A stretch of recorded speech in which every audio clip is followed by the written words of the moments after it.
Video আছে না জি এদিকে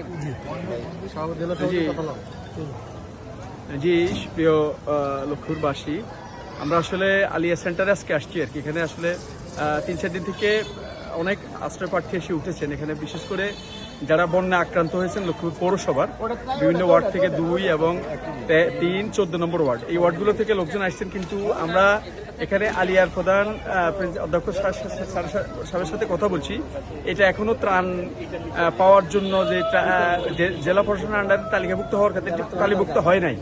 আমরা বিশেষ অনুরোধ করছি, এখানে 150 জনের উপরে বন্যা আক্রান্ত ব্যক্তি আছেন এবং পাশাপাশি যারা বিভিন্ন জেলা থেকে ত্রাণ নিয়ে আসছেন তারাও 150-60 জনের মতো আছেন। তো এদের একটা সুষ্ঠু ব্যবস্থাপনা করা। আমরা আজকে সকালে আসার পরে যখন জানলাম যে এই সেন্টারে সকালেও খাবার দেওয়া হয় নাই, দুপুরের খাবারের ব্যবস্থা নাই, তো আমরা শ্রমিক কল্যাণ ফেডারেশনের উদ্যোগে সংক্ষিপ্ত মানে সামান্য কিছু আয়োজন নিয়ে রান্না করা খাবার নিয়ে আসছি। আমরা 150 জনকে চেষ্টা করবো, 200 জনকে চেষ্টা করবো খাবার নিয়ে আসার জন্য, আমরা চেষ্টা করছি সবার কাছে পৌঁছে দেওয়ার জন্য। তো অন্যান্যদের কাছে অনুরোধ থাকবে, আলিয়াতে যারা অতিথি হিসেবে আসছেন, এর বাইরে যারা সাইক্লোন সেন্টারে আশ্রয় প্রার্থী হিসেবে আসছেন, তাদের জন্য এখানে এটাকে ত্রাণ সেন্টার হিসেবে ঘোষণা দিয়ে সরকারি আওতাভুক্ত করা এবং সরকারি সাহায্যের আওতাভুক্ত করার জন্য অনুরোধ করছি। আসসালামু আলাইকুম রহমতুল্লাহ। ধন্যবাদ।